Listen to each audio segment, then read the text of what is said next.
नमस्कार। खबरों की खबर में आप सभी का स्वागत है। आपके साथ मैं हूं खुशबू। अक्सर ऐसा होता है कि कांग्रेस के पूर्व अध्यक्ष और सोनिया गांधी के बेटे राहुल गांधी अपने ही बयानों में खुद ही फंस जाते हैं। उन्हें खुद ही नहीं पता होता कि वो कह क्या रहे हैं। अब राहुल गांधी ने फिर से एक ऐसा बयान दिया जिससे उनकी किरकिरी हो रही है।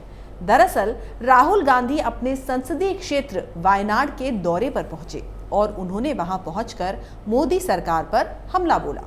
राहुल गांधी ने कहा कि तीनों कृषि कानूनों की सच्चाई देश के अधिकांश किसानों को नहीं पता है। अगर वो ये समझ गए तो पूरे देश में आंदोलन होगा, देश में आग लग जाएगी। इससे पहले राहुल गांधी ने ट्वीट करके देश की अर्थव्यवस्था को लेकर प्रधानमंत्री नरेंद्र मोदी और उनकी सरकार पर निशाना साधा।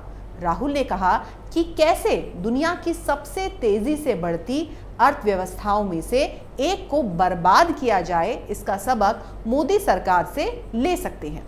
राहुल गांधी ने पिछले दिनों प्रधानमंत्री नरेंद्र मोदी और जेपी नड्डा पर हमला बोला था। उन्होंने कहा था कि पीएम मोदी सोचते हैं कि किसानों में ताकत नहीं है, क्षमता नहीं है, ये लोग 10-15 दिन में वापस चले जाएंगे। बतौर राहुल, नरेंद्र मोदी किसानों की इज्जत नहीं करते। ऐसे में हिंदुस्तान का किसान ना डरेगा और ना ही हटेगा। मोदी सरकार को भागना पड़ेगा। किसान कमजोर नहीं पड़ेंगे और प्रधानमंत्री नरेंद्र मोदी को कृषि कानून वापस लेने ही होंगे। किसान आंदोलन पर ट्वीट करते हुए राहुल गांधी ने यह भी कहा था कि मोदी सरकार ने अपने पूंजीपति मित्रों के फायदे के लिए देश के अन्नदाता के साथ विश्वासघात किया है। आंदोलन के माध्यम से किसान अपनी बात कह चुके हैं। अन्नदाताओं की आवाज उठाना और उनकी मांगों का समर्थन करना हम सब का कर्तव्य है। साथ ही राहुल ने यह भी ट्वीट किया था कि शांतिपूर्ण आंदोलन लोकतंत्र का एक अभिन्न हिस्सा होता है।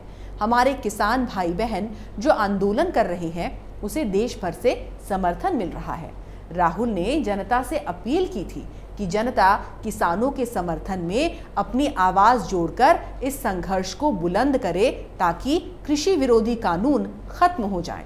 तो जब राहुल गांधी कहते हैं कि किसान डरेगा नहीं, हटेगा नहीं, कमजोर नहीं पड़ेगा, तो क्या ऐसे में बिना कृषि कानूनों के बारे में जानते हुए किसान आंदोलन कर रहे हैं? इसका मतलब तो यही हुआ कि मासूम किसान राजनीतिक दलों के कहे पर चल रहे हैं। जिस तरह वायनाड से सांसद राहुल गांधी ने ये कहा कि आप आज देश की स्थिति को जानते हैं, हर किसी के लिए ये स्पष्ट है कि क्या चल रहा है। प्रधानमंत्री मोदी 2-3 बड़े व्यापारियों के हित में सारी नीतियां बना रहे हैं। आज हर एक उद्योग पर 3-4 लोगों का एकाधिकार है। तो ये सब कहकर राहुल गांधी आखिर कहना क्या चाहते हैं? कि किसान कृषि कानूनों से अनजान है, तब भी इन कानूनों के विरोध में उतरे हुए हैं। यहाँ पर सोचने वाली बात तो ये हो जाती है कि जब किसान कृषि कानूनों के बारे में जानते ही नहीं तो उनके विरोध का तो कोई औचित्य ही नहीं बनता। राहुल गांधी ने बुधवार को राष्ट्रपिता महात्मा गांधी का एक वक्तव्य ट्वीट किया और तीनों कृषि कानूनों को वापस लेने की मांग की। राहुल ने महात्मा गांधी के विनम्र तरीके से आप दुनिया हिला सकते हैं वक्तव्य को ट्वीट किया। राहुल गांधी ने आगे लिखा कि एक बार फिर मोदी सरकार से अपील है कि तुरंत कृषि विरोधी कानून वापस लिए जाएं। 29 जनवरी से बजट सत्र की शुरुआत होने वाली है। इससे पहले कांग्रेस मोदी सरकार पर लगातार हमले कर रही है। राहुल गांधी कृषि कानूनों को लेकर अपना उल्लू सीधा करने में लगे हैं। 2019 लोकसभा चुनाव में कांग्रेस के घोषणा पत्र में इन्हीं कृषि कानूनों की वकालत की गई थी और अब जब केंद्र सरकार ने यही कानून बना दिए हैं तो कांग्रेस इसके विरोध में आकर खड़ी हो गई है और किसानों को इन कानूनों के खिलाफ भड़काने लगी है। झूठ फैलाने में कांग्रेस पहले से ही माहिर है। कांग्रेस के राष्ट्रीय महासचिव रणदीप सुरजेवाला ने किसानों पर बल प्रयोग को लेकर फेक ट्वीट करके झूठी खबर फैलाई और बाद में ट्वीट डिलीट कर दिया। उन्होंने अपने ट्वीट में एक सिख ऑटो ड्राइवर को किसान बना दिया और अमित शाह पर हमला करते हुए कहा कि केंद्र सरकार अन्नदाता नहीं बल्कि लोकतंत्र की आत्मा पर लाठियां बरसा रही है। उन्होंने ये भी कहा कि सत्ता का ये अहंकार ही मोदी सरकार और बीजेपी के पतन का कारण बनेगा। सुरजेवाला के इस फेक ट्वीट के बाद सोशल मीडिया यूजर्स ने उन्हें आड़े हाथों लिया और सुरजेवाला को ये धमकी भी दी कि वो हमेशा की तरह अपना फेक ट्वीट डिलीट ना करें। लेकिन इसके बावजूद सुरजेवाला ने डर के मारे अपना ट्वीट डिलीट कर दिया। पर एक यूजर ने सुरजेवाला के ट्वीट को रीट्वीट करते हुए उसके साथ ओरिजिनल ट्वीट भी पोस्ट कर दिया, जिसमें ये साफ पता चल रहा है कि फोटो में जो व्यक्ति है वो दरअसल किसान नहीं बल्कि ऑटो ड्राइवर है। इस घटना के बाद रणदीप सुरजेवाला की जमकर निंदा हो रही है। सुरजेवाला का फेक ट्वीट से पुराना नाता है और इसे लेकर उनकी और कांग्रेस पार्टी की कई बार फजीहत हो चुकी है। पिछले साल रणदीप सुरजेवाला ने एक तस्वीर ट्वीट की जिसमें एक महिला छोटे से बच्चे को अपनी पीठ पर लादे साइकिल चला रही है। इसके साथ उन्होंने कैप्शन लिखा, न्यू इंडिया का सच। जरा इस ट्वीट का स्क्रीनशॉट आप खुद देख लीजिए। हालांकि सुरजेवाला ने ये ट्वीट बाद में डिलीट कर दिया।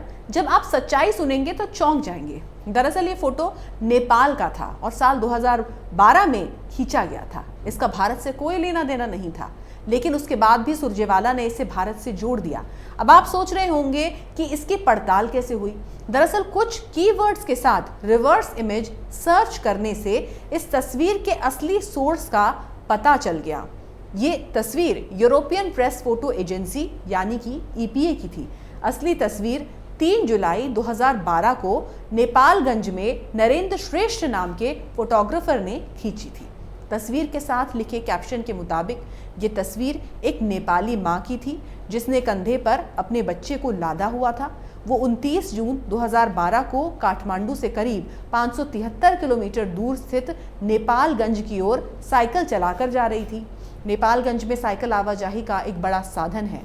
दरअसल कांग्रेस प्रवक्ता रणदीप सुरजेवाला ने नेपाल की एक पुरानी तस्वीर को शेयर करते हुए न्यू इंडिया पर निशाना साधा था।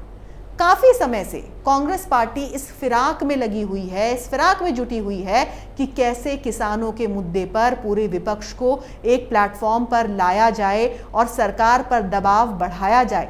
पार्टी अध्यक्ष सोनिया गांधी ने इसके लिए विपक्षी दलों के नेताओं से बात भी की थी। कांग्रेस अध्यक्ष ने विपक्षी नेताओं को एकजुट होकर किसानों के मुद्दे पर संयुक्त रणनीति बनाने का सुझाव दिया था। जब सुप्रीम कोर्ट ने 3 नए कृषि कानूनों के विरोध में आंदोलन कर रहे किसानों के साथ तालमेल नहीं बिठाने पर सरकार को कड़ी फटकार लगाई थी, तो विपक्ष की बाछें खिल गई थी। सोनिया गांधी और राहुल का एक ही लक्ष्य रहा है, किसी भी तरह केंद्र की मोदी सरकार की कमर तोड़ना। उन्हें किसानों से कोई मतलब नहीं है। वो तो खुद को किसानों का हितैषी बताते हुए पहले इन्हीं 3 कानूनों की वकालत कर चुके हैं। राहुल और प्रियंका ने जिस तरीके से 15 जनवरी को किसान अधिकार दिवस मनाया और दिल्ली में राजभवन मार्च किया, वो किसानों को न्याय दिलाने का नहीं बल्कि उन्हें भड़काने का मार्च था, देश की शांति भंग करने का मार्च था। अब वही राहुल गांधी दिल्ली में गणतंत्र दिवस पर हुई हिंसा पर दुख जता रहे हैं। 26 जनवरी को जब हिंसा हुई तो राहुल ने झट से ट्वीट कर दिया और कहा कि हिंसा की निंदा होनी चाहिए, केंद्र सरकार को कृषि कानून वापस लेने चाहिए। कांग्रेस भी इस बात को बखूबी समझती है कि इन कानूनों से किसानों का भला है। इसके बावजूद वो अपनी राजनीति चमकाने के लिए सरकार और किसानों के बीच समझौता नहीं होने देना चाहती। दरअसल अपने मन मुताबिक चीजें ना होने से कांग्रेस और वामपंथी हताश हैं, निराश हैं। वो किसी भी तरह देश में अशांति फैलाना चाहते हैं। वो चाहते हैं कि हिंसा हो और लोगों को जान माल का नुकसान हो जाए। कांग्रेस और वाम दलों की राजनीति अब कुल मिलाकर यही रह गई है। उनके पास और कुछ भी नहीं है।